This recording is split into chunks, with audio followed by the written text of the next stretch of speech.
والصلاة والسلام على عباده الذين اصطفى خصوصا على أفضلهم وخاتم النبيين محمد الأمين وعلى آله وصحبه أجمعين. أما بعد فأعوذ بالله من الشيطان الرجيم. بسم الله الرحمن الرحيم. الحمد لله رب العالمين الرحمن الرحيم مالك يوم الدين إياك نعبد وإياك نستعين اهدنا الصراط المستقيم صراط الذين أنعمت عليهم غير المغضوب عليهم ولا الضالين آمين. رب اشرح لي صدري ويسر لي أمري واحلل عقدة من لساني يفقهوا قولي. اللهم ربنا ألهمنا رشدنا وأعذنا من شرور أنفسنا. اللهم أرنا الحق حقا وارزقنا اتباعه وأرنا الباطل باطلا وارزقنا اجتنابه. اللهم ربنا يسر لنا أمورنا كلها وأتمم لنا بالخير وتقبل منا فإنك خير المتقبلين آمین یا رب العالمین. ابھی میں نے سورہ فاتحہ کی تلاوت کی اور آپ نے سماعت فرمائی. یہ سورہ مبارکہ مصحف کے اعتبار سے تو پہلی صورت ہے ہی، سب کو معلوم ہے، لیکن یہ بھی نوٹ کر لیجئے کہ یہ نزول کے اعتبار سے بھی سب سے پہلی مکمل صورت جو حضور پر نازل ہوئی وہ یہی ہے. اس سے قبل متفرق آیات نازل ہوئیں. 5 آیتیں سورہ علق کے آغاز میں، کچھ آیتیں سورہ قلم یا سورہ نون کے آغاز میں، کچھ آیتیں سورہ مزمل کی ابتدا کی، کچھ آیتیں سورہ مدثر کے آغاز کی. 5ویں وحی تقریباً اس پر اجماع ہے کہ یہ سورۃ الفاتحہ کی ہے اور یہ مکمل صورت ہے جو حضور پر نازل ہوئی. سورۃ الفاتحہ کے معنی ہوئے افتتاحی صورت. فتح یفتح کے معنی ہے کھولنا. مفتاح کنجی کو کہتے ہیں، چابی کو. تو یہ اوپننگ سورہ آف دی قرآن، قرآن حکیم کی افتتاحی صورت. ویسے جیسا کہ میں تعارف قرآن کے ضمن میں عرض کر چکا ہوں، عربوں کا یہ مزاج تھا کہ جس چیز سے انہیں خصوصی محبت ہوتی تھی اس کے بہت سے نام رکھتے تھے. اس کے بھی بہت سے نام ہیں. سورۃ الفاتحہ سب سے عام ہے، لیکن الکافیہ، الشافیہ، ام القرآن، اساس القرآن، کم سے کم یہ 4 نام تو میں سمجھتا ہوں کہ ہر مسلمان کو مزید معلوم ہونے چاہیے. اور بھی بہت سے نام. اس سورہ مبارکہ کی بالاتفاق و بالاجماع 7 آیتیں ہیں، اگرچہ ان کی ترتیب میں کچھ اختلاف ہے.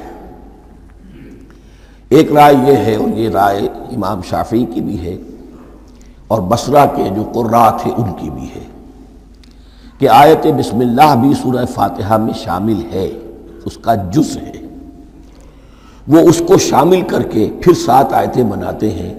تو آخری جنہیں ہم 2 آیتیں سمجھتے ہیں، صراط الذین انعمت علیہم غیر المغضوب علیہم ولا الضالین، وہ ان کے نزدیک ایک آیت ہے. تو گویا کہ نتیجہ یہ نکلا کہ آیتوں کی تعداد 7 ہی رہتی ہے. امام ابو حنیفہ رحمۃ اللہ علیہ کا موقف اور کوفے کے جو قراء تھے ان کا بھی موقف یہ ہے کہ آیت بسم اللہ نہ سورہ فاتحہ کا جز ہے نہ کسی اور سورت کا جز ہے، سوائے ایک مقام پر جہاں حضرت سلیمان علیہ السلام کا خط جو ہے نقل ہوا ہے، جو انہوں نے ملکہ سبا کو لکھا تھا، انہ من سلیمان و انہ بسم اللہ الرحمن الرحیم. تو قرآن کے متن میں صرف اسی جگہ پر یہ آیت شامل سمجھتے ہیں. باقی یہ صرف علامت کے طور پر کہ یہاں سے ایک نئی صورت شروع ہو رہی ہے درج کی گئی ہے. اس سورہ مبارکہ کو الصلاح قرار دیا گیا ایک حدیث میں. اس کا جو اسلوب ہے وہ دعا کا ہے، اور دعا کے ساتھ اس کی جو مناسبت ہے، اور پھر اسی کی وجہ سے ہماری نماز کا یہ جزو لا ینفک بنا دیا گیا. بلکہ ایک حدیث جو میں آپ کو سناؤں گا اس میں اسی کو نماز قرار دیا گیا. الصلاح یہی ہے. ویسے وہ حدیث مبارک موجود ہے من لم یقرأ بفاتحۃ الکتاب لا صلاۃ لمن لم یقرأ بفاتحۃ الکتاب، جو شخص سورہ فاتحہ کی تلاوت نہیں کرتا اس کی کوئی نماز نہیں۔ اس کے حوالے سے بھی ہمارے ہاں دو مسلک ہیں، ذکر صرف اس لیے کر رہا ہوں کہ آپ کے علم میں ہو، ان میں کوئی بنیادی فرق نہیں ہے۔ کسی بھی ایک رائے کا انسان قائل اور حامل ہو سکتا ہے بغیر اس کے کہ دوسرے کو بالکل غلط قرار دے، بلکہ یہ کہ اس کے لیے بھی گنجائش اپنے ذہن میں اور اپنے دل میں رکھے۔ اور دوسری آیت یہ ہے کہ اس کا حصہ نہیں ہے۔ اسی اعتبار سے یہ کہ یہ سورہ مبارکہ نماز میں پڑھی جانی ضروری ہے، لا صلاۃ لمن لم یقرأ بفاتحۃ الکتاب۔ البتہ یہ اختلاف ہے، یہ بات جو میں ذکر کر رہا تھا جو ذہن سے نکل گئی، کہ آیا مقتدی جو ہے امام کے پیچھے کھڑا ہو کر جب نماز پڑھ رہا ہو تو کیا اس صورت میں بھی اس کے لیے لازم ہے کہ سورہ فاتحہ پڑھیں؟ اس میں دو رائے ہو گئی، بلکہ تین۔ ایک رائے انتہائی ہے اور وہ فقہ حنفی کی طرف منسوب ہے کہ اگر آپ امام کے پیچھے مقتدی کی حیثیت سے نماز پڑھ رہے ہیں تو کسی بھی رکعت میں آپ سورہ فاتحہ نہیں پڑھیں گے۔ ایک دوسری بالکل برعکس رائے ہے، وہ امام شافعی رحمۃ اللہ علیہ کی ہے کہ ہر حالت میں چاہے امام جہری رکعت پڑھا رہا ہو جس میں وہ بلند آواز سے سورہ فاتحہ پڑھ رہا ہو، اور چاہے وہ سری رکعت ہو، ہر حالت میں مقتدی کو بھی پڑھنی ہے۔ ایک تیسری رائے بین بین ہے، وہ امام مالک کی ہے رحمۃ اللہ علیہ، کہ جو سری رکعت ہے جس میں کہ امام بھی خاموشی سے پڑھ رہا ہے، مقتدیوں کو بھی پڑھنی چاہیے۔ جو جہری رکعت ہے جس میں کہ امام بلند آواز سے پڑھ رہا ہے، اس میں مقتدیوں کو خاموش رہ کر پوری توجہ جو ہے سننے پر صرف کر دینی چاہیے۔ اذا قرئ القرآن فاستمعوا له وانصتوا، جب قرآن پڑھا جا رہا ہو تو پوری توجہ اس کے پڑھنے پر مرکوز کر دو اور خود خاموش رہو۔ میرے اپنی رائے میں یہ تیسری رائے سب سے زیادہ صائب ہے اور اس میں کسی طرح کی بھی کوئی پیچیدگی پیدا نہیں ہوتی۔ بہرحال اس سورہ مبارکہ کا جو اسلوب ہے میں نے عرض کیا دعائیہ ہے، البتہ قرآن مجید کے علم اور حکمت کے اعتبار سے، اس کے فلسفے کے اعتبار سے ایک بات سمجھ لینی چاہیے۔ قرآن کا فلسفہ یہ ہے کہ بنیادی ہدایت ہر انسان کے دل میں موجود ہے، بالقوہ، پوٹینشلی۔ یہ جو قرآن مجید یا اللہ کی کتابیں نازل ہوتی ہیں یہ انہیں ایکٹیویٹ کرتی ہیں، وہ اندر کی جو ڈورمنٹ کانشسنس ہے، خوابیدہ شعور جو ہے اسے بیدار کر کے اور پھر یہ کہ اسے اجاگر کرتی ہیں۔ ہر سلیم الفطرت انسان اور سلیم العقل انسان، دو سلامتی شرط ہیں۔ سلیم الفطرت، نیچر پرورٹڈ نہ ہو، فطرت مسخ نہ ہو گئی ہو، عقل سلیم ہو۔ ان دونوں چیزوں کا نتیجہ یہ نکلتا ہے کہ وہ انسان از خود، بغیر کسی وحی کی رہنمائی کے، بغیر کسی نبی کی تعلیم کے سے استفادہ کیے ہوئے از خود بھی کچھ حقائق تک پہنچ جاتا ہے۔ اور وہ حقائق کیا ہیں؟ نمبر ایک یہ کہ اس کائنات کا ایک خالق ہے اور وہ ایک ہے، متصف ہے۔ نمبر دو یہ کہ انسان کی زندگی صرف یہ زندگی نہیں ہے بلکہ ایک اور زندگی ہے کہ جس میں اس زندگی کے اعمال کے نتائج برآمد ہوں گے۔ یہ دو باتیں، اس کی زیادہ وضاحت کے ساتھ جو ہے اس کا تذکرہ آئے گا سورہ لقمان میں، جہاں حضرت لقمان کی شخصیت کا تذکرہ ہے۔ لیکن یہاں صرف یہ بات سمجھ لیجئے کہ قرآن کا فلسفہ یہ ہے کہ ہر انسان میں، ہر فرد نوع بشر میں جو اپنی ولادت کے وقت مسلم ہوتا ہے، حضور کی حدیث ہے کل مولود یولد علی الفطرہ ابواہ یحودانہ او ینصرانہ او یمجسانہ، ہر بچہ نوع انسانی کا فطرت اسلام پر پیدا ہوتا ہے، وہ فطرت کے اندر وہ ہدایت ودیت ہے۔ اب اگر وہ فطرت بس نہیں ہوئی اور عقل جو ہے وہ صحیح رخ پر کام کر رہی ہے تو ان دو حقائق تک وہ انسان خود پہنچ جائے گا۔ لیکن ان دونوں حقائق تک پہنچنے کے بعد اب وہ دست بستہ دعا کرے گا کہ اے رب اب مزید ہدایت تو مجھے عطا فرما۔ ایک تو یہ کہ میں کیا کروں کیا نہ کروں، میری عقل اس میں ٹھوکر کھا سکتی ہے، میں کسی اچھی چیز کو بری سمجھ سکتا ہوں، کسی بری کو اچھی سمجھ سکتا ہوں، تو مجھے صحیح راستہ، صحیح راہ ہدایت پر چلا۔ یہ دعا ہے جو انسان کرتا ہے جبکہ وہ ایمان باللہ اور ایمان بالآخرہ تک خود پہنچ چکا ہوتا ہے اور یہ سمجھتا ہے کہ صحیح زندگی کا رخ یہی ہے کہ جس رب کو میں نے پہچانا ہے کہ وہ اس کائنات کا خالق ہے اور مالک ہے اور رب ہے، میں اس کی بندگی کروں، اس کی اطاعت کروں، اس کا حکم مانوں، اس کے راستے پر چلوں۔ لیکن وہ راستہ کون سا ہے؟ اس کے لیے پھر دست بدعا ہوتا ہے کہ پروردگار تو میری رہنمائی فرما۔ یہ مقام ہے کہ جہاں آپ سمجھ لیجئے اپنے آپ کو بھی آج اس جگہ پر تصور کرتے ہوئے پھر اس سورہ مبارکہ کو پڑھیے کہ آپ اس مقام پر اللہ کے فضل و کرم سے پہنچ چکے ہیں کہ اللہ کو آپ نے پہچان لیا اور اس کی توحید کو جان لیا، اس کی جملہ صفات کمال سے آپ واقف ہو گئے۔ آپ یہ بھی جان گئے کہ بڑھ کر اس کے حضور میں حاضر ہونا ہے اور وہ حساب کتاب لے گا۔ پھر آپ نے یہ عہد بھی کر لیا کہ اب زندگی گزارنی ہے اس رب کی بندگی میں، اسی کی فرما برداری میں۔ اب یہاں کھڑے ہو کر آپ پوچھتے ہیں کہ اللہ مجھے وہ تفصیلی ہدایت عطا فرما، ایسا نہ ہو کہ کبھی میں کسی راستے پر چلتا ہوا کسی پگڈنڈی پر مڑ جاؤں اور وہ تھوڑی سی جو ڈیوییشن ہو میرے راستے کی وہ میری عاقبت کو برباد کر دے۔ یک لحظہ غافل گشتم و 100 سال راہم دور شد، اس لیے کہ ہوتا یہی ہے سیدھے راستے سے ذرا سی کوئی پگڈنڈی جو ہے تھوڑے سے اینگل پر نکلی ہے، لیکن جب چلتے جائیں گے آپ تو جتنے آگے بڑھیں گے اس پر، اس راہ صراط مستقیم سے آپ اتنے ہی زیادہ دور ہوتے چلے جائیں گے۔ یہ ہے قرآن مجید کی حکمت اور فلسفے کے اعتبار سے اس سورہ مبارکہ کا مقام۔ اب آئیے ہم بسم اللہ کرتے ہیں۔ بسم اللہ الرحمن الرحیم، شروع کرتا ہوں میں اللہ کے نام سے جو رحمان اور رحیم ہے۔ اس پر کچھ گفتگو ہو چکی ہے تعارف قرآن کے ضمن میں کہ رحمان اور رحیم دو نام ہیں کہ جو رحمت کے مادے سے نکلتے ہیں۔ رحمان میں اللہ تعالیٰ کی رحمت کا جوش، ہیجانی کیفیت، طوفانی کیفیت، اور رحیم میں اللہ تعالیٰ کی رحمت کا دوام اور تسلسل۔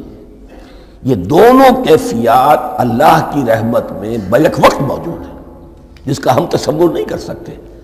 ہم سمندر کو دیکھتے ہیں، متلاطم سمندر ہے، اس میں ہیجان ہے، طوفان ہے۔ دریا کو دیکھتے ہیں کہ وہ سکون کے ساتھ چل رہا ہے، خاموشی سے چل رہا ہے، بہہ رہا ہے، بس تسلسل کے ساتھ بہہ رہا ہے۔ ہم ان دونوں کیفیات کو علیحدہ علیحدہ دیکھتے ہیں تو ہمارا ذہن ان دونوں کو بیک وقت اس کا تصور نہیں کر سکتا، تخیل ممکن نہیں۔ لیکن اللہ کی رحمت کی یہ دونوں شانیں مستقلاً ہر وقت موجود ہیں بیک وقت، اسی لیے ان دونوں کے درمیان کہیں حرف عطف نہیں آئے گا۔ بسم اللہ الرحمن الرحیم، الحمدللہ رب العالمین۔ کل حمد، اور حمد کو ذہن میں رکھ لیجئے، حمد مساوی ہے تعریف جمع شکر۔ عام طور پر ترجموں میں ایک لفظ لایا جاتا ہے، کل تعریف اللہ کے لیے، یہ کافی نہیں ہے۔ تعریف آپ کسی شے کی کر سکتے ہیں جس میں کوئی حسن ہے، خوبی ہے، کسی بھی اعتبار سے، خواہ آپ کو اس کے حسن و خوبی سے کوئی فائدہ حاصل نہیں ہو رہا۔ ایک پھول ہے، بہت خوبصورت ہے، بس ٹھیک ہے، خوبصورت ہے، آپ نے کہا، تعریف کر دی۔ شکر کرتے ہیں آپ اس شے کا جس سے آپ کو کوئی فائدہ پہنچا ہو، استفادہ ہوا ہو، آپ کی کوئی ضرورت پوری ہوئی ہو، آپ کی کوئی مشکل رفع ہوئی ہو۔ اور آپ دیکھیں گے کہ حمد میں یہ شکر کا پہلو غالب ہے۔ جتنی بھی دعائیں ہیں حضور سے منقول، شکر کے مقام پر وہاں حمد آتا ہے۔ بھوک لگی ہوئی تھی، کھانا کھایا، الحمدللہ الذی اطعمنی وسقانی۔ اب یہاں دیکھیے ترجمہ، تعریف نہیں، شکر ہے اس اللہ کا جس نے مجھے کھلایا اور پلایا۔ آپ بیت الخلاء سے باہر آئے، نجاستیں آپ سے دور ہو گئیں، طبیعت میں انشراح ہوا، الحمدللہ الذی اذھب عنی الاذی وعافانی۔ وہ شکر ہے اس اللہ کا جس نے اذیت بخش چیزیں مجھ سے دور کر دیں اور مجھے عافیت بخشی۔ تو یہ الحمدللہ رب العالمین، اللہ تعالیٰ کا حسن و کمال اور حسن و جمال اپنی جگہ بھی اس انتہا کا ہے کہ جتنی تعریف اس کا حق ہے ہم کر ہی نہیں سکتے، لیکن اس کے احسانات اور انعامات ہم پر اتنے ہیں کہ ہم ان کو بھی گن نہیں سکتے۔ لہذا ایک ہی احصاء ہم نے کر دیا الف لام کے ساتھ، الحمدللہ رب العالمین۔ تمام تعریفیں اور کل شکر اللہ کے لیے ہیں کہ جو تمام جہانوں کا پروردگار ہے، رب ہے، مالک ہے۔ رب میں ایک مفہوم ہوتا ہے ربوبیت کا، اور اس میں مفہوم شامل ہوتا ہے تربیت کا، ربیانی صغیرہ۔ تو مالک ہونا اور تربیت دینا۔ آپ جس شے کے مالک ہوں گے آپ چاہیں گے اس میں بڑھوتری ہو، اس میں اضافہ ہو، وہ نشو و نما پائے۔ تو یہ دونوں چیزیں آپس میں ایک دوسرے کا جڑی ہوئی ہیں، پروردگار بھی اور مالک بھی۔ عام طور پر عربی میں رب کا لفظ مالک کے لیے آتا ہے، رب البیت، رب الدار، رب المال، تو مالک وہاں پر ظاہر بات ہے کہ اس سے مراد کیا ہے؟ مال والا، گھر والا، گھر کا مالک۔ تو کل شکر اور کل تعریف اس اللہ کے لیے ہے جو تمام جہانوں کا مالک بھی ہے اور پروردگار بھی ہے۔ الرحمن الرحیم، رحمان ہے اور رحیم ہے۔ اب دوبارہ اس کی میں وضاحت نہیں کروں گا۔ مالک یوم الدین، یوم دین کا مختار مطلق ہے۔ دین عربی زبان میں کہتے ہیں بدلے کو، دناہم کما دانو، کما تدینو تو دانو، یہ کہاوت ہے۔ جیسے اردو میں ہم کہتے ہیں جیسا کرو گے ویسا بھرو گے، کما تدینو تو دانو، تو یہ ہے بدلہ۔ اس کا بنیادی مفہوم جو ہے وہ بدلہ ہے۔ تو بدلے کا ایک دن ہے جس دن فیصلہ ہوگا کہ کون کیا کما کر لایا ہے اور اسے کیا بدلہ ملنا چاہیے۔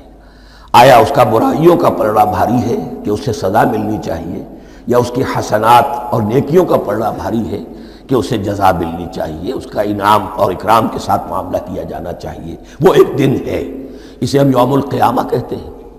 اور لیکن اصل بات جو یہاں کہی گئی، یعنی ایک جملے میں تین باتوں کا اعتراف ہو رہا ہے۔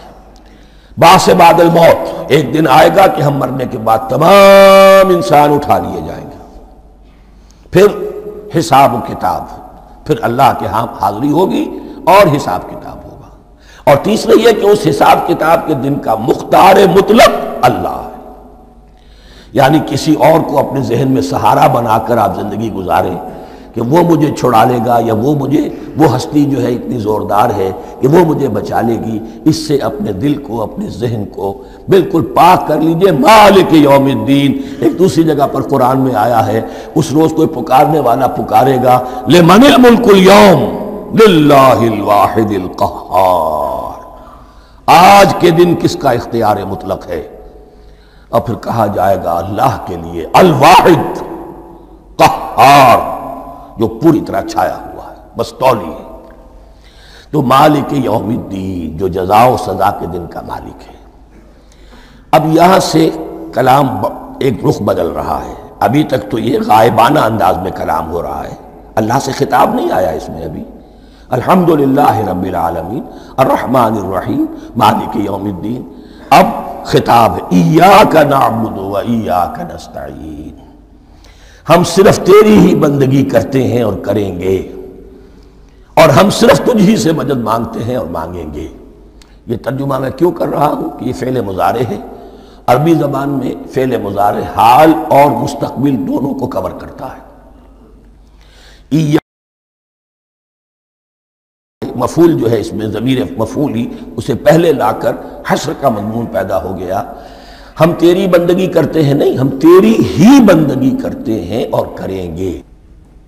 حال میں ترجمہ کیجئے تو یہ اظہار حال ہے، اور مستقبل میں ترجمہ کیجئے تو یہ ایک عہد ہے، قول و قرار ہے، بہت بڑا معاہدہ ہے۔ وَإِيَّاكَ نَسْتَعِينُ، اور صرف تجھ ہی سے مدد مانگتے ہیں اور مانگیں گے۔ اس میں بھی حال کا ترجمہ اظہار حال، اللہ کرے کہ واقعی ہمارا حال وہی ہو، جب ہم یہ الفاظ کہتے ہیں تو واقعتاً ہم اس پر پورے اتر رہے ہوں کہ اسی کی بندگی کر رہے ہوں اور اسی سے ساری استعانت اور استمداد کر رہے ہیں۔ جہاں تک مستقبل کا تعلق ہے وہ پھر ایک عہد ہے، اہدنا الصراط المستقیم، یہ مقام وہ آ گیا کہ یہاں تک تو اے پروردگار ہم پہنچ گئے تیرے فضل سے، تیرے کرم سے۔ فطرت سلیمہ بھی تیری عطا کردہ تھی، عقل سلیم بھی تیری ودیت کردہ تھی، ان دونوں کی روشنی سے ہم یہاں تک تو پہنچ گئے۔ اب ہماری جو ضرورت ہے، احتیاج ہے، وہ کیا ہے؟ اہدنا الصراط المستقیم، ہدایت بخش ہمیں سیدھے راستے کی۔ یہاں دو باتیں سمجھ لیجئے۔ انفرادی سطح پر انسان کے لیے نہ معلوم کتنے مرحلے آتے ہیں ہر روز کہ جس میں وہ ایک چھٹک کر کھڑا ہو جاتا ہے، یہ کروں یا یہ کروں، دو آلٹرنیٹو سامنے آ رہے ہیں، فیصلہ کرنا مشکل ہو رہا ہے۔ قدم قدم پر ہدایت کی ضرورت ہے۔ اور اجتماعی طور پر نوع انسانی تین بڑے بڑے تمدنی مسائل میں واقعہ یہ ہے کہ تسلیم کر لیا جانا چاہیے کہ عقل انسانی اس کو راستہ نہیں دکھا سکتی۔ عام معاشرتی سطح پر مرد اور عورت کے درمیان حقوق اور اختیارات کا کیا توازن ہو، ناممکن ہے، انسان طے نہیں کر سکتا۔ انسان یا مرد ہے یا عورت ہے۔ عورت سوچے گی اپنے لحاظ، اپنے جذبات کا، اپنے خیالات کا لحاظ رکھے گی، مرد کے جذبات و احساسات کا اسے اس کا کوئی تصور ہی ممکن نہیں۔ مرد سوچے گا اسے اپنے احساسات معلوم ہے، لیکن یہ کہ عورت کے احساسات سے وہ نابلد ہے، ان کو محسوس کر ہی نہیں سکتا۔ لا محالہ وہ اپنے بارے میں وہ جو بھی نظام بنائے گا اس میں وہ اپنی بالادستی رکھے گا۔ وہ تو ایک ہی ہستی ہو سکتی ہے کہ جو دونوں کی خالق ہے، مرد کی بھی عورت کی بھی، اور اس کو دونوں سے محبت ہے، دونوں کا خیر خواہ ہے، دونوں کا رب ہے، دونوں کو پروان چڑھانا چاہتا ہے۔ اسی طرح فرد اور معاشرہ یا ریاست، حکومت اور ریاست ہمیشہ یہ چاہتی ہے کہ سارے اختیارات ہمارے ہاتھ میں آ جائیں، ٹوٹلیٹیرین سوسائٹی ہو، بس ہم حکم دیں اور لوگ اس پر چلیں۔ افراد یہ چاہتے نہیں، ہمیں آزادی ہونی چاہیے۔ اب آپ دیکھیے کہ دنیا میں کتنے جھگڑے چلتے ہیں اسی پر، فریڈم فریڈم فریڈم۔ وہ فریڈم واقعتاً اپنی جگہ پر ایک شے ہے، افراد کی آزادی ہونی چاہیے، لیکن افراد کی آزادی اتنی نہ ہو جائے کہ وہ مادر پدر آزاد ہو جائے، کوئی قانون، کوئی قاعدہ، کوئی اخلاقی، کوئی حدود اور قیود جو ہے ان کا پابند نہ رہے۔ تو اب کہاں ہے وہ نقطہ اعتدال کہ جس میں انسان کے انفرادی آزادی، انفرادی اختیار اور ادھر اجتماعی مصلحتیں جو ہیں ان کو بیلنس کیا جا سکے؟ انسان طے نہیں کر سکتا، صرف اللہ ہی اس کے لیے نظام دے سکتا ہے۔ تیسرا مسئلہ ہے سرمایہ اور محنت، اس میں کیا توازن ہو؟ سرمایہ اور محنت دونوں مل کر کچھ بنا رہے ہیں، کچھ پروڈیوس کر رہے ہیں۔ اب اس میں نفع جو ہوا ہے اس میں سرمایہ کا کتنا حصہ ہونا چاہیے اور لیبر کا کتنا ہونا چاہیے، کون طے کر سکتا؟ اس کے لیے بھی کہ ایسا نہ ہو کہ سرمایہ داری جو ہے آکاش بیل بن کر پورے معاشرے پر چھا جائے، اور غریب بیچارہ، مزدور بیچارہ، کاشتکار بیچارہ وہ گویا کہ چکی کے دو پارٹوں میں پس کر رہ جائے، اس کی کوئی حیثیت نہ رہ جائے۔ لیکن یہ کہ دوسری طرف اگر یہ کہ مزدور کا جو حق ہے اس سے زیادہ اس کو دے دیا جائے تو سرمایہ جو ہے وہ سکڑ جائے گا، شائی ہو جائے گا، وہ پھر میدان میں نہیں آئے گا۔ کیا کیا جائے؟ کون سا نقطہ عدل و اعتدال ہے؟ یہ تین مسائل ایسے ہیں، اہدنا الصراط المستقیم۔ تو یوں سمجھیے کہ ایک جو بنیادی ہدایت تھی، ایک اللہ کو پہچان لینا، یہ جان لینا کہ کل حسن و جمال اور تمام انعام و اکرام کا منبع اس کی ذات ہے، وہ رحمان ہے اور رحیم ہے، اور یہ جان لینا کہ مرنے کے بعد جی اٹھنا ہے، حساب کتاب ہے، فیصلہ ہوگا جزا و سزا کا، اور مختار مطلق اس دن کا اللہ ہے۔ پھر یہ عہد کر لینا ایاک نعبد و ایاک نستعین۔ اس کے بعد دعا، پروردگار ہمیں ہدایت پر قائم رکھ، ہماری ہدایت میں اضافہ فرما۔ اس ہدایت کے لفظ کو سمجھ لیجئے، بنیادی ہدایت، تفصیلی ہدایت، قدم قدم پر ہدایت، ہدایت پر ہدایت۔ والذین اہتدوا زادہم ہدی، جو لوگ ہدایت کے راستے پر آتے ہیں اللہ ان کی ہدایت میں اضافہ کرتا ہے۔ تو یہ قدم قدم پر ہمیں ہدایت کی ضرورت ہے اور مرحلہ وار ضرورت ہے۔ ہدایت اس کو بھی کہتے ہیں کہ کسی نے آپ سے کوئی پتہ پوچھا، آپ نے کہا ادھر جانا، پھر دوسری گلی میں مڑنا، پھر جانا دو تین لائٹیں چلے جانا، پھر مڑنا، وغیرہ وغیرہ، یہ بھی ہدایت ہے، نظری طور پر آپ نے بتایا ہے۔ ایک ہدایت یہ ہوئی کہ بھائی میں چلتا ہوں آپ کے ساتھ، میں آپ کو وہاں تک پہنچا دوں گا تاکہ آپ کو دقت نہ ہو، آپ نے منزل تک پہنچا دیا۔ ان دونوں کے درمیان، یہ تو میں نے ایک فرد کی مثال دی ہے، اللہ اور بندے کے درمیان نہ معلوم کتنے مراحل ہیں ہدایت کے۔ تو کسی وقت بھی انسان اپنے آپ کو ہدایت خداوندی سے مستغنا نہیں سمجھ سکتا، اور نہیں تو پروردگار جو ہدایت دی ہے اس پر ہدایت پر قائم رکھ۔ کیا پتہ شیطان کا کوئی حملہ، کیا پتہ ہمارے نفس کی کوئی شرارت کسی ایسے رخ پر ہمیں ڈال دے کہ اب تک کی ساری کمائی بھی ضائع ہو جائے۔ لہذا یہ نہ سمجھیے کہ جب یہ ساری چیزیں ان کو معلوم تھیں، ان چیزوں کا تو اقرار کر رہے تو اب ہدایت کون سی مانگ رہے ہیں؟ تو ہدایت کا تو بڑا میدان کھلا ہوا ہے، اور اس ہدایت کی وہ جو میں نے آخری شکل آپ کو بتائی ہے کہ منزل مقصود تک پہنچا دے، یہ ہدایت بھی قرآن مجید میں اس معنی میں بھی لفظ آیا ہے کہ اہل جنت جب جنت میں داخل ہوں گے تو جو ترانہ حمد ان کی زبان پر اس وقت ہوگا وہ کیا ہے؟ الحمدللہ الذی ہدانا لہذا وما کننا لنہتدی لولا ان ہدانا اللہ۔ کل شکر صلی اللہ کا جس نے ہمیں یہاں تک پہنچا دیا، ہدایت دی یہاں تک پہنچا دیا، اور ہم ہرگز نہ پہنچ پاتے، ہم ہرگز ہدایت یافتہ نہ ہو سکتے اگر اللہ ہی ہمیں ہدایت نہ دیتا۔ اہدنا الصراط المستقیم، سیدھا راستہ، صراط الذین انعمت علیہم، اب اس کی مزید وضاحت ہے، راستہ اس کا ان لوگوں کا جن پر تیرا انعام ہوا۔ یہ کون لوگ ہیں؟ اس کی وضاحت آپ کو ملے گی سورہ نساء میں، من یطع اللہ والرسول فاولئک مع الذین انعم اللہ علیہم من النبیین والصدیقین والشہداء والصالحین۔ چار طبقات ہیں منعم علیہم جن پر اللہ کا انعام ہوا ہے۔ چوٹی پر انبیاء کرام، اس کے بعد صدیقین کرام، اس کے بعد شہداء عظام، اس کے بعد عام صالح مسلمان، صالح ہو۔ یہ بیس لائن ہے، اس سے اوپر کا درجہ شہداء کا ہے، اس سے اوپر کا درجہ صدیقین کا ہے، اور پھر اس سے اوپر کا درجہ انبیاء کا ہے۔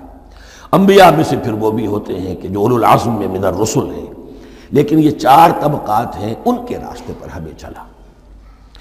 غیر المغضوب علیہم ولا الضالین،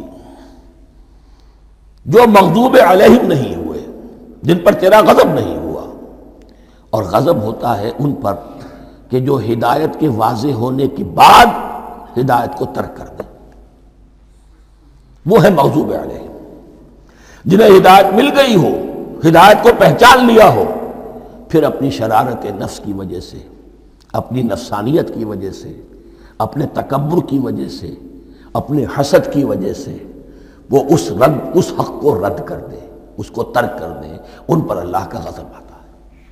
اور اس میں اس کی بہت بڑی مثال تاریخ کے اعتبار سے یہودی ہیں۔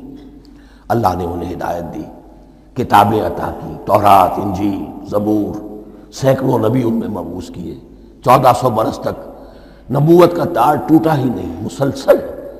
ابتدا میں بھی 2 نبی، موسیٰ اور ہارون، اور اختتام پر بھی 2 نبی، عیسیٰ اور یحییٰ علیہ السلام، اور ان کے مابین کوئی لمحہ نہیں آیا ہے تاریخ بنی اسرائیل میں جبکہ کوئی نہ کوئی نبی موجود نہ ہو۔ لیکن انہوں نے اپنی شرارت نفس کی وجہ سے ہدایت تورات سے بھی منہ موڑا، اور پھر سب سے بڑی بات یہ کہ ہدایت محمدی سے، ہدایت قرآنی سے بھی صلی اللہ علیہ وسلم منہ موڑا، وہ ہے مغضوب علیہم ولا الضالین۔ اور یہ لفظ جو آتا ہے عربی زبان میں، گمراہ کا بھی ہے اور تلاش حق میں بھٹکنے والے کا بھی ہے۔ ایک وہ شخص ہے جس پر حق ابھی واضح نہیں ہوا، وہ تلاش میں ہے، اس کے لیے بھی ضال کا لفظ آئے گا۔ اسی طرح کوئی شخص کسی کے عشق اور محبت میں ایسا ہو جائے، دیوانہ ہو جائے، اس کو بھی ضال کہتے ہیں، یعنی اس کے اوپر جذبات کا اتنا غلبہ ہو گیا ہے کسی کی محبت اور عشق کی بنا پر۔ تو حضور کے لیے یہ لفظ آیا ہے وَوَجَدَكَ ضَالًّا فَهَدَىٰ، اور یہ تو سورۃ الضحیٰ ہے، اکثر بیشتر لوگوں کو یاد ہوگی۔ تو یہ جو ضال کا لفظ ہے، اس میں سمجھ لیجئے ضروری نہیں ہے کہ وہ گمراہ ہو، بلکہ وہ بھی کہ جو ابھی راہ ہدایت کی طلب میں، اس کے حصول کے لیے اس کی تلاش میں کوشاں ہیں، اور وہ بھی کہ جو کسی مغالطے کی وجہ سے حق سے منحرف ہو جائے۔ یہ بھی جان لیجئے کہ ایک ہے بدنیتی، تکبر، حسد، حق کو جان کر پہچان کر رد کر دینا یا چھوڑ دینا یا ترک کر دینا۔ ایک ہے کسی غلطی میں، کسی جذبات کے اندر آ کر، کسی غلو کے اندر مبتلا ہو کر اور حق سے منحرف ہو جانا۔ اس کی جو سب سے بڑی مثال ہے وہ نصارہ ہے، عیسائی ہے۔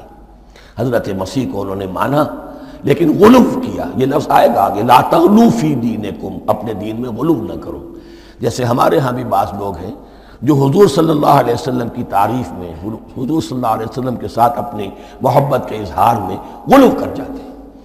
یہ انتہا درجے کو ہو گیا تھا حضرت مسیح علیہ السلام کے ماننے والوں میں، اور اس کی بنا پر انہوں نے تثلیث کا عقیدہ ایجاد کر لیا اور حضرت مسیح علیہ السلام کو اللہ کا بیٹا بنا دیا۔ تو اس کی سب سے بڑی مثال ضالین کی اس اعتبار سے کہ ہدایت پانے کے بعد کسی بدنیتی سے نہیں بلکہ کسی اچھے جذبے میں غلو کی وجہ سے، رسول سے محبت کرنا تو اچھا جذبہ ہے لیکن یہ محبت بھی ایک حد میں رہنی چاہیے۔ غلو کرے گی تو ظاہر بات ہے کہ اس کے بعد وہ گمراہی کی طرف لے جائے گی۔ تو یہ ہے اس سورہ مبارکہ کا ترجمہ، اور اس کے بعد آخر میں آمین کہنا یہ مسنون بھی ہے، کہنا چاہیے۔ البتہ اختلاف یہاں بھی صرف اتنا ہے کہ نماز میں جب آپ امام کے ساتھ ہیں، وہ اگر جہری قرات کر رہا ہے تو آیا اس کے بعد آپ کو بھی بالجہر کہنا ہے آمین یا نہیں کہنا، یہ اختلاف ہے، ان میں کوئی فرق واقع نہیں ہوتا۔ یہ چیز متفق علیہ کہ کہنا ہے آمین، بلکہ یہ آمین تو یہودیوں میں ہے، یہ آمین جو ہے یہ عیسائیوں میں بھی ہے۔ ان کی بھی جو پریئر لارڈس پریئر ہے اس کے بعد آمین، وہ آمین کہتے ہیں، وہ فرق وہ لفظ ایک ہی ہے، اس لیے کہ عبرانی زبان اور عربی زبان، یا تو ہم یہ کہہ سکتے ہیں کہ دونوں بہنیں ہیں، کوئی ایک مشترک زبان تھی ان کی ماں جس کی یہ دو بیٹیاں ہیں، اور یا یہ کہنا پڑے گا کہ عربی زبان کی ماں جو ہے وہ عبرانی زبان ہے۔ بہرحال بڑا قریبی رشتہ عربی کا اور عبرانی کا ہے، اس اعتبار سے وہ آمین۔ اب آپ کو معلوم ہے ہم السلام علیکم وہ کہتے ہیں، وہ سلام کہتے ہیں، فرق کیا ہے؟ وہ تو تلفظ کا فرق ہے۔ اسی طریقے سے اور بہت سے الفاظ ہیں، میں بعد میں بتا۔ اب میں اس سورہ مبارکہ کے بارے میں خاص حدیث آپ کو سنانا چاہتا ہوں، اور اسی سے در حقیقت جو امام ابو حنیفہ کا موقف ہے رحمۃ اللہ علیہ، اس کی حقانیت مزید مبرہن ہو جائے گی۔ یعنی کیا کہ آیت بسم اللہ سورہ فاتحہ کا جز نہیں ہے، سورہ فاتحہ الحمدللہ رب العالمین سے شروع ہوتی ہے۔ وہ میں آپ کو بتانا بھول گیا کہ جن کے نزدیک یہ سورت کا جز ہے وہ پھر جہری قرات میں بسم اللہ الرحمن بھی بلند آواز سے کہیں گے، اور جن کے نزدیک یہ سورہ فاتحہ کا جز نہیں ہے وہ نہیں کہیں گے، وہ الحمدللہ رب العالمین سے قرات کریں گے۔ تو کوئی فرق نہیں ہے بنیادی۔ یہ حدیث جو ہے یہ مسلم شریف میں ہے اور حدیث قدسی ہے، اس کے راوی حضرت ابو ہریرہ ہے رضی اللہ تعالی عنہ، اور اس حدیث نے اس سورت کے مضامین کا نہایت عمدہ تجزیہ کر دیا ہے۔ حدیث کے الفاظ سن لیجئے، قسمت الصلاۃ بینی و بین عبدی نصفین۔ اللہ تعالیٰ فرما رہے ہیں، حدیث قدسی ہے، میں نے نماز کو، صلاۃ کو اپنے اور اپنے بندے کے درمیان آدھا آدھا تقسیم کر لیا۔ فنصفها لی ونصفها لعبدی، اس کا نصف جو ہے وہ میرے لیے ہے اور نصف جو ہے وہ میرے بندے کے لیے ہے۔ ولعبدی ما سأل، اور جو میرے بندے نے مانگا میں اسے دوں گا، میرا وعدہ ہے یا میں نے اسے دیا۔ اس کے بعد اس کی تفصیل آتی ہے، اذا قال العبد، جب بندہ کہتا ہے الحمدللہ رب العالمین، قال اللہ حمدنی عبدی، جب بندہ کہتا ہے الحمدللہ رب العالمین، اللہ فرماتا ہے میرے بندے نے میری حمد کی۔ وَإِذَا قَالَ الرَّحْمَٰنِ الرَّحِيمِ قَالَ اللَّهُ اثْنَىٰ عَلَيَّ عَبْدِي، جب بندہ کہتا ہے الرحمن الرحیم، اللہ فرماتا ہے میرے بندے نے میری ثنا کی۔ وَإِذَا قَالَ مَالِكِ يَوْمِ الدِّينِ قَالَ اللَّهُ تَعَالَى مَجَّدَنِي عَبْدِي، میرے بندے نے میری تمجید بیان کی، میری بزرگی بیان کی۔ اب یہ تین آیتیں ہو گئیں، تینوں میں اللہ کی حمد ہے، ثنا ہے، تمجید ہے۔ یہ تین آیتیں خالص اللہ کے لیے ہو گئیں۔ اب چوتھی آیت آئی، ایاک نعبد و ایاک نستعین۔ اس کے بارے میں جب بندہ کہتا ہے اذا قال العبد ایاک نعبد و ایاک نستعین، قال اللہ تعالی ھذا ما بینی و بین عبدی ولعبدی ما سأل، یہ میرے اور میرے بندے کے درمیان ہے۔ یہ تو یوں سمجھئے کہ یہ گرہ لگ گئی ہے میرے اور میرے بندے کے مابین۔ اس نے مجھ سے قول و قرار کیا ہے، اس نے میری بندگی کا اعتراف کیا ہے، اس نے تسلیم کیا ہے کہ میری ہی بندگی کرتا ہے اور کرے گا، اور مجھ سے مدد چاہیے ہے۔ ھذا ما بینی و بین عبدی، یہ معاہدہ ہے، معاہدہ دو فریقوں کے مابین ہوتا، یہ میرے اور میرے بندے کے مابین ہے۔ وَلِعَبْدِي مَا سَأَلَ، اور میں نے اپنے بندے کو دیا جو اس نے مانگا، وہ میری مدد چاہتا ہے، میری مدد اس کے شامل حال رہے گی۔ فَإِذَا قَالَ، اور جب بندہ کہتا ہے اهْدِنَا الصِّرَاطَ الْمُسْتَقِيمَ صِرَاطَ الَّذِينَ أَنْعَمْتَ عَلَيْهِمْ غَيْرِ الْمَغْضُوبِ عَلَيْهِمْ وَلَا الضَّالِّينَ، قَالَ اللَّهُ تَعَالَى هَذَا لِعَبْدِي وَلِعَبْدِي مَا سَأَلَ، یہ تین آیتیں یہ میرے بندے کے لیے۔ اهْدِنَا الصِّرَاطَ الْمُسْتَقِيمَ، اسی صراط مستقیم کی وضاحت ہے مثبت، صراط الذین انعمت علیہم، اسی صراط المستقیم کی وضاحت ہے منفی انداز میں، غیر المغضوب علیہم ولا الضالین، یہ سب میرے بندے کے لیے ہے اور میں نے اپنے بندے کو دیا جو اس نے مانگا۔ اس کو میں نے ایک مرتبہ یہ ترازو کی شکل میں اس کو لکھوایا تھا۔ دیکھیے یہ ایاک نعبد و ایاک نستعین، یہ ہے وہ ترازی کی وہ ڈنڈ، واو جو ہے ایاک نعبد و ایاک نستعین، واو جو ہے گویا کہ وہ مٹھ ہے جس سے کہ ترازو کو پکڑا جاتا ہے۔ ادھر ایک پلڑا ہے جس کی 3 آیتیں ہیں، الحمدللہ رب العالمین الرحمن الرحیم مالک یوم الدین۔ اس کا نتیجہ کیا نکلا؟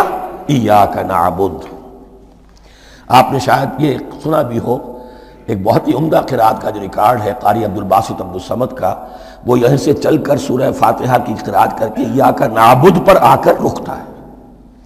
الحمدللہ رب العالمین الرحمن الرحیم مالک یوم الدین ایاک نعبد۔ گویا کہ یہاں یہ صورت بالکل ہاف ہو گئی ہے۔ 3 آیتوں میں اللہ کی حمد ہے، ثنا ہے، تمجید ہے، جس کا نتیجہ ہم تیری ہی بندگی کرتے ہیں، تیری ہی اطاعت کریں گے۔ لیکن اب اس کے بعد سوال ایاک نستعین، اسی کی جو استعانت کیا درکار ہے ہمیں؟ ہدایت۔ ہدایت سب سے بڑی استعانت ہے، ہدایت ہی تو سب سے بڑی مدد ہے۔ اہدنا الصراط المستقیم صراط الذین انعمت علیہم غیر المغضوب علیہم ولا الضالین۔ یہ ایاک نستعین کے حکم کے ساتھ یہ 3 آیتیں آ گئیں، اہدنا الصراط المستقیم صراط الذین انعمت علیہم غیر المغضوب علیہم ولا الضالین۔ قسمت الصلاۃ بینی و بین عبدی نصفین فنصفها لی ونصفها لعبدی ولعبدی ما سأل۔ اللہ تعالیٰ اس سورہ فاتحہ کا جو اصل مفہوم ہے وہ بھی ہمارے ذہنوں پر، ہمارے شعور کی سطح پر اسے اجاگر کیے رکھے، ہمیں توفیق دے کہ جب بھی پڑھیں، جب بھی سنیں تو وہ کیفیت اگر ہو جائے۔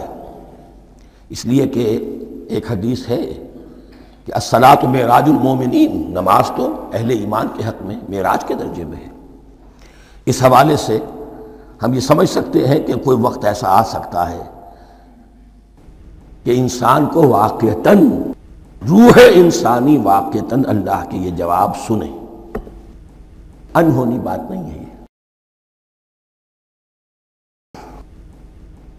اٹھتا ہے حجاب آخر، کرتے ہیں خطاب آخر، یہ تو ہوتا ہے۔ مخاطبہ الہی، یہ تو میں نے عرض کیا کہ ثابت ہے، مخاطبہ، محادث اور تحدیث اللہ بندوں سے کلام کرتا ہے۔ اب آئیے بسم اللہ الرحمن الرحیم، اب یہ سورہ بقرہ شروع ہو رہی ہے۔ سورۃ البقرہ جو 286 آیات پر مشتمل ہے، تقریباً 2.5 پاروں پر پھیلی ہوئی ہے۔ ہر شخص جانتا ہے کہ یہ قرآن حکیم کی حجم کے اعتبار سے سب سے بڑی سورت ہے، لیکن یہ معاملہ صرف حجم کا نہیں ہے۔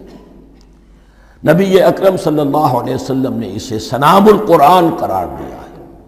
آپ نے فرمایا لکل شیء سنام، ہر چیز کی ایک چوٹی ہوتی ہے، جیسے اونٹ کا کوہان ہوتا ہے۔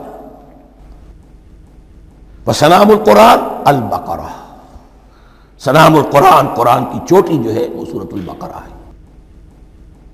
یہ نوٹ کر لیجئے جو میں نے کل آپ کو جو مختلف مکی اور مدنی صورتوں کے گروپوں کے بارے میں بتایا تھا کہ یہاں سے اب پہلی منزل بھی شروع ہو رہی ہے اور پہلا گروپ بھی شروع ہو رہا ہے، اور اس کے ساتھ جو اگلی صورت آئے گی وہ اس کا جوڑا ہے، سورہ آل عمران، جس کی سب سے نمایاں علامت یہ نوٹ کیجئے، یہ بھی الف لام میم سے شروع ہوئی، اگلی بھی الف لام میم سے شروع ہوگی۔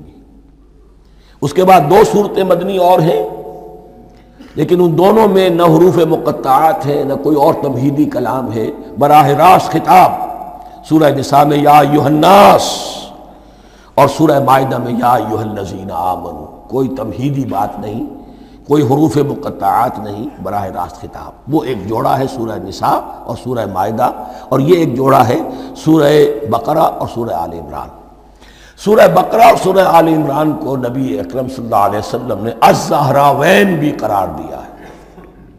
زہرا کہتے ہیں بڑی روشن چیز کو، یہ حضرت فاطمہ رضی اللہ تعالی عنہ کے نام کے ساتھ آتا ہے، فاطمۃ الزہراء، تو زہرا بہت روشن دمکتی ہوئی شے۔ الزہراوین، یہ 2 نہایت دمکتی ہوئی صورتیں ہیں جو قیامت کے دن دو بدلیوں کی شکل میں ظاہر ہوں گی، حضور نے فرمایا، اور جو لوگ ان صورتوں سے محبت کرتے تھے ان پر سایہ کریں گی۔ اللہم ربنا اجعلنا منہم، ہمیں اللہ تعالیٰ ان میں شامل فرما دے۔ اس سورہ مبارکہ کو دو حصوں میں تقسیم سمجھیے۔ ویسے تو یہ کہ رکوع آئیں گے، پارے بھی بدلیں گے اس میں، لیکن حصے دو ہیں۔ پہلے حصے میں اصل روح سخن سابقہ امت مسلمہ سے ہے، یہود سے، بنی اسرائیل سے۔ دوسرے حصے میں اصل خطاب موجودہ امت مسلمہ سے ہے، امت محمد سے صلی اللہ علیہ وسلم۔ پہلے حصے میں 18 رکوع ہیں لیکن آیات 152 ہیں۔ دوسرے حصے میں 22 رکوع ہیں لیکن آیات 134 ہیں۔ گویا کہ اس سے آپ کو توازن نظر آئے گا کہ اگرچہ ادھر رکوعوں کی تعداد کم ہے 18 لیکن آیات کی تعداد زیادہ ہے 152۔ دوسرے حصے میں رکوعوں کی تعداد زیادہ ہے 22 لیکن آیات کی تعداد 134۔ اسی لیے اس کا ایک نام میں نے تجویز کیا ہے، وہ اس لیے تاکہ کچھ حقائق آپ کے ذہنوں میں ان ناموں کے حوالے سے بھی انشاءاللہ محفوظ ہو جائیں گے۔ سورۃ الامتین، دو امتوں کی صورت، اس لیے کہ تقریباً نصف اس کی ساری بحث جو ہے، مرکزی بحث، وہ سابقہ امت مسلمہ بنی اسرائیل، اور دوسرا نصف اس میں سارا خطاب وہ ہے موجودہ امت مسلمہ یعنی امت محمد صلی اللہ علیہ وسلم۔ اس کا جو پہلے 18 رکوع ہے یا پہلا حصہ ہے، اس کے اندر ڈویژن فردر ہوگی ورٹیکل، عمودی۔ پہلے 4 رکوع، پھر 10 رکوع، پھر 4 رکوع۔ لیکن جو 22 رکوع ہیں دوسرے حصے کے، دوسرے نصف کے، اس میں ڈویژن جو ہے جو ہاریزونٹل ہے، وہ افقی تقسیم ہے، عمودی نہیں، افقی۔ وہ میں بعد میں بیان کروں گا جب ہم وہاں پہنچ جائیں گے۔ ان کو پہلے سمجھ لیجئے کہ اس پہلے حصے کی جو تقسیم میں نے کی ہے، پہلے 4 رکوع، پھر 10 رکوع اور پھر 4 رکوع۔ پہلے 4 رکوع یوں سمجھیے کہ پورے قرآن مجید کے لیے اس کی حکمت اور فلسفے کا جو حصہ مکی قرآن میں بیان ہو چکا تھا اس کا خلاصہ ہے۔ جب یہ صورت نازل ہو رہی ہے تو یہ تو مدینہ میں حضور تشریف لا چکے ہیں، 12-13 سال جو ہے گزر چکے ہیں، اور ان 12-13 سالوں کے دوران 2/3 قرآن نازل ہو چکا ہے۔ اس میں جو بھی حکمت، فلسفہ اور بنیادی دعوت، یہ جو چیزیں مکی قرآن میں بیان ہوئیں، ان کا خلاصہ نچوڑ نکال کر یہاں 4 رکوعوں میں رکھ دیا گیا۔ اگرچہ ان میں بھی جب گہرائی میں آپ دیکھیں گے تو روح سخن جو ہے وہ بنی اسرائیل کی طرف ہے، وہ میں بعد میں عرض کروں گا، لیکن اضافی طور پر یہ سمجھ لیجئے کہ پورے مکی قرآن کے حکمت اور پیغام کا خلاصہ ان 4 رکوعوں میں۔ پھر 10 رکوع ہیں جن میں براہ راست خطاب ہے سابقہ امت مسلمہ، یا بنی اسرائیل۔ اس کے بھی 2 حصے ہیں۔ پہلے ایک رکوع میں دعوت ہے، بڑا انداز اس کا بڑا پیارا ہے، اس میں دعوت ہے، ایمان لاؤ محمد پر صلی اللہ علیہ وسلم۔ اور اس کے بعد 9 رکوع ہیں ملامت کے، ملامت، تنقید، تم نے یہ کیا اور یہ کیا اور یہ کیا، ہم نے یہ احسان کیے، یہ احسان کیے، یہ احسان کیے، تم نے یہ ناشکری کی، یہ ناشکری کی، یہ ناشکری کی۔ اور اس سب کا نتیجہ آخری 4 رکوعوں میں ہے کہ اب تمہیں اس منصب سے معزول کیا جا رہا ہے جس پر تم 2000 برس تک فائز رہے ہو، اور تمہیں ہٹا کر اب ایک نئی امت محمد کی شکل میں جو وجود میں آ چکی ہے صلی اللہ علیہ وسلم، اسے اس پر فائز کیا جا رہا ہے۔ اور اس کی علامت کے طور پر اسے میں کہا کرتا ہوں کورونیشن، تاج پوشی۔ ایک امت معزول، دوسری امت اس کا نصب ہو رہا ہے، اس کی تاج پوشی کے لیے سمبل، علامت کیا ہے؟ قبلہ تحویل۔ وہ قبلہ یروشلم، سابقہ امت کا قبلہ اب ادھر رخ نہیں ہوگا، اب اہل توحید کا قبلہ یہ مکے کی طرف ہوگا، بیت اللہ کی طرف ہوگا۔ تو تحویل قبلہ کا مضمون ہے جو ان 4 رکوعوں میں آتا ہے۔ تو یہ میں نے تھوڑی سی تمہید جو ہے آپ کے سامنے رکھ دی ہے۔ اب بسم اللہ کیجئے۔ بسم اللہ الرحمن الرحیم۔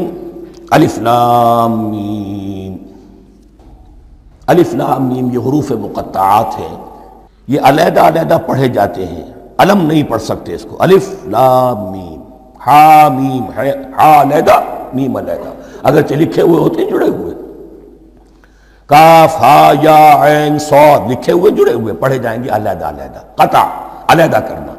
تو حروف مقطعات، ان کے بارے میں ایک بات تو جو ہے اجماعی ہے، سب کے نزدیک مسلم ہے، ان کا کوئی حتمی مفہوم اور ان کے حتمی معنی کسی کو معلوم نہیں سوائے اللہ اور اس کے رسول کے۔ اس معنی میں یوں بھی کہا گیا یہ کوڈ ورڈز ہیں، جیسے کہ کوئی میسیجز جو ہیں ادھر ادھر بھیجے جاتے ہیں، سیکرٹ میسیجز، تو کچھ کوڈ ورڈز ہوتے ہیں جس سے سمجھ میں آتا ہے کہ یہ بات واقعتاً صحیح سورس سے آ رہی ہے، واللہ عالم۔ لیکن اس کا کوئی مفہوم اور اس کے معنی جو ہیں وہ اتفاق اس پر ہے، اگرچہ بعض حضرات نے کچھ اپنی سی کوشش کی ہے، کچھ مفہوم جو ہے بنانے کی، وہ اپنی جگہ پر ہے، لیکن یہ کہ کسی حضرت عبداللہ ابن عباس رضی اللہ تعالی عنہما نے بعض ایسی کوششیں کی ہیں، لیکن ان کی رائے کو بھی ان کی ذاتی رائے سمجھا گیا ہے، امت نے اسے قبول نہیں کیا۔ اجماع اور کنسنسس اسی پر ہے کہ اس کے معنی اور مفہوم کسی کو معلوم نہیں سوائے اللہ اور اس کے رسول کے۔ البتہ بعض چیزیں ایسی ہیں کہ وہ اگر نوٹ کر لی جائیں تو شاید آئندہ ہے اس میں کچھ راز کھلنے کے امکانات پیدا ہو جائیں۔ دیکھیے عربی زبان کے جو الفابیٹس ہیں ان کی تعداد 29 ہے یا 28 ہے، میں بتا چکا ہوں۔ الف اور حمزہ کو ایک سمجھے تو 28 ورنہ 29۔ پہلی بات یہ نوٹ کیجئے، قرآن حکیم کی 114 صورتوں میں سے 29 صورتوں میں ان کے شروع میں یہ حروف مقطعات آئے ہیں۔ دوسری بات یہ کہ اس میں 28 کا نصف کیجئے تو 14 استعمال ہوئے، 14 نہیں استعمال ہوئے، بالکل آدھی۔ اس نے یہ کہ جو شروع اور آخر اور درمیان 3 حصوں میں تقسیم کر دیجئے آپ، 9 9 9 پلواڑی 27، ایک طرف 10 رہ جائیں گے۔ پہلے حصے میں سے بہت کم حروف لیے گئے، بہت کم۔ آخری حصے کے تقریباً تمام حروف ہیں، تقریباً۔ درمیانی حصہ وہ ہے کہ جس میں آپ نے دیکھا ہے کہ عربی میں جوڑوں کی شکل میں ہے، صاد ضاد، فرق کیا ہے نقطے کا، سین شین، فرق کیا ہے نقطوں کا، را زا، فرق کیا ہے نقطے کا۔ تو جو بھی نقطے والا لفظ ہے وہ نہیں لیا گیا، اور جو بغیر نقطے کے غیر منقوط ہے وہ لیا گیا۔ پھر اس میں 3 صورتیں ہیں جن میں ایک ایک حرف آیا ہے، سورہ قاف، سورہ نون، سورہ صاد۔ پھر صورتیں ہیں جن میں 2 2 آئی ہیں، جن میں 3 3 آئے ہیں، پھر 4 4 آئے ہیں، 2 ہی صورتیں ہیں جن میں 4 4 ہیں، اور 2 ہی صورتیں جن میں 5 5 ہیں۔ تو یہ ہے صرف یوں سمجھئے کہ اعداد و شمار۔ اس کے حوالے سے کچھ آدمی غور کرے تو شاید کوئی بات نکلے۔ باقی وہ مثال میں آپ کو بتا دیتا ہوں کہ حضرت عبداللہ ابن عباس نے ایک رائے ظاہر کی کہ الف لام میم در حقیقت ایک جملے کا خلاصہ ہے، انا اللہ اعلم۔ پہلا لفظ ہے انا، اس کا الف لے لیا، درمیانی لفظ ہے اللہ، اس کا درمیانی لام لے لیا، تیسرا لفظ ہے اعلم، یہ آخری لفظ ہے، آخری حرف میم لے لیا، انا اللہ اعلم، میں اللہ جانتا ہوں، واللہ اعلم، واقعتاً اللہ ہی جانتا ہے۔ یہ حضرت عبداللہ ابن عباس کی رائے ہے، لیکن اگرچہ انہیں حبر الامت مانا گیا ہے، لیکن یہ کہ ان کی اس رائے کو بھی اکثر و بیشتر مفسرین نے قبول نہیں کیا۔ اب جو پہلے 2 رکوع ہیں اس سورہ بقرہ کے، ان کے بارے میں تعویل عام اور تعویل خاص کا ایک بڑا بنیادی فرق ہے جو نوٹ کر لینا چاہیے۔ جس وقت یہ صورت نازل ہو رہی ہے، میں عرض کر چکا ہوں کہ 12 سال ہو چکے تھے حضور کو اپنا فریضہ نبوت و رسالت ادا کرتے ہوئے۔ ایک جماعت اچھی بھلی تیار ہو چکی تھی جنہوں نے حضور کی دعوت پر لبیک کہا، ایمان لائے اور آپ کی تعلیمات پر عمل کیا۔ وہ ایک گروہ موجود تھا، یہ ابو بکر ہے، یہ عمر ہے، یہ عثمان ہے، یہ طلحہ ہے، یہ زبیر ہے، یہ عبد الرحمن ابن عوف ہے، یہ مصعب بن عمیر ہے، دیکھ لو۔ اور ایک گروہ وہ تھا کہ جو حق کو جان کر پہچان کر محض اپنی ضد اور ہٹ درمی کی باعث وہ کفر پر اڑ گیا تھا۔ اور اب ایک تیسرا گروہ پیدا ہو رہا تھا مدینے میں آ کر، وہ ابھی ایمبریونک سٹیج میں ہے، کہ جو داعی ہے، مدعی ہے کہ ہم مانتے ہیں لیکن حقیقت میں نہیں مانتے۔ یہ تین قسم کے گروہ دنیا میں ہمیشہ پائے جائیں گے، ہمیشہ۔ اب اسے میں اس کو لا رہا ہوں تعویل عام کی طرف۔ جب بھی کبھی کوئی دعوت اٹھے گی انقلابی، ایک ہوتا ہے واعظ و نصیحت، ٹھیک ہے، جس نے بھی فائدہ اٹھایا اٹھا لیا۔ ایک ہوتی ہے دعوت انقلابی، وہ انقلابی دعوت کا ہدف ہوتا ہے نظام کو بدلنا۔ نظام بدلتا ہے تو ظاہر بات ہے کہ جو لوگ اس نظام میں جن کے ویسٹڈ انٹرسٹ ہیں اور جن کو پریولیجز حاصل ہیں، جن کے مفادات ہیں، وہ تو لازماً اپنے نظام کا تحفظ کریں گے۔ ٹکراؤ ہوگا، تصادم ہوگا، تصادم میں جانی نقصان بھی ہوگا، مالی نقصان بھی ہوگا۔ یہ گویا کہ کسی انقلابی دعوت کے لوازم ہیں۔ اگر یہ شاید نہ ہو تو ان دعوت انقلابی ہے ہی نہیں۔ اس اعتبار سے ہر انقلابی دعوت کے جواب میں تین طبقے پیدا ہو جاتے ہیں۔ ایک وہ کہ جو اس دعوت کو قبول کرتے ہیں دیانت کے ساتھ، خلوص کے ساتھ، اخلاص کے ساتھ، اور پھر پوری جواں مردی کا ثبوت دیتے ہیں، ہر چہ بعد آباد، اب جو آئے سو آئے، جان دینی پڑے حاضر ہیں، مال دینا پڑے حاضر ہیں، کوئی تکلیف آئے، کوئی مشقت آئے، کوئی مصیبت آئے، کوئی قربانی کرے، حاضر۔ جب پکارا گیا واپس نہیں پھیرا کوئی فرمان جنوں کا، اور تنہا نہیں لوٹی کبھی آواز جرس کی۔ خیریت جاں راحت تن صحت داما، سب بھول گئیں مصلحتیں اہل ہوس کی۔ ایک وہ لوگ ہوتے ہیں، ایک وہ لوگ ہوتے ہیں کہ جو اڑ جاتے ہیں ضد پر، ہٹ درمی پر، ماننے کے باوجود، جاننے کے باوجود کہ بات تو ٹھیک ہے جو کہہ رہے ہیں۔ کیسے مان لیں؟ ہماری سیادت، ہماری چودراہٹ، ہمارے مفادات، ہمارے یہ ساری چیزیں ان سب کے اوپر زد پڑ رہی ہے۔ یہ لوگ اڑ جاتے ہیں اور پھر کوئی دعوت، کوئی نصیحت، کوئی مزید افہام و تفہیم ان کے حق میں مفید نہیں ہوتی۔ اس لیے کہ صحیح بات ہے جو کہتے ہیں کہ سوتے کو تو جگایا جا سکتا ہے، جاگتے کو کیسے جگائیں؟ کوئی سویا ہوا ہے تو آپ اسے جگا دیں گے، جو جاگا ہوا ہے لیکن وہ بنا ہوا ہے، وہ اٹھنے کو تیار ہی نہیں ہے، تو آپ کیسے اٹھا دیں گے اس کو؟ تو جو لوگ جان بوجھ کر حق کو پہچان کر رد کر دیتے ہیں، پھر ان کے حق میں کوئی دعوت، کوئی نصیحت، کوئی تبلیغ، کوئی انذار، کوئی تبشیر مفید نہیں ہوتی۔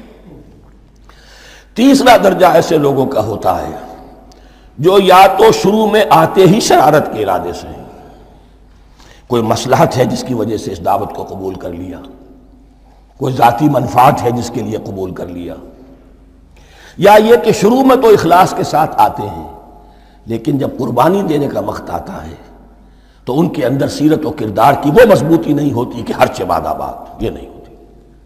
وہ پھر ڈگمگاتے رہتے ہیں، کبھی کچھ چلے پھر کہیں چھٹک کر رہ گئے، پھر کہیں کچھ چلے پھر چھٹک کر رہ گئے۔ یہ تیسرا طبقہ ہے کہ جو کہتا ہے، دعوی مدعی ہے کہ ہم نے مانا ہے، قبول کیا ہے، بات ٹھیک ہے، کچھ تھوڑا بہت چلتے بھی، لیکن جہاں مشکل آئی چھٹک کر کھڑے ہو گئے، اوندھے منہ گر پڑے۔ یہ تیسرا طبقہ ہے۔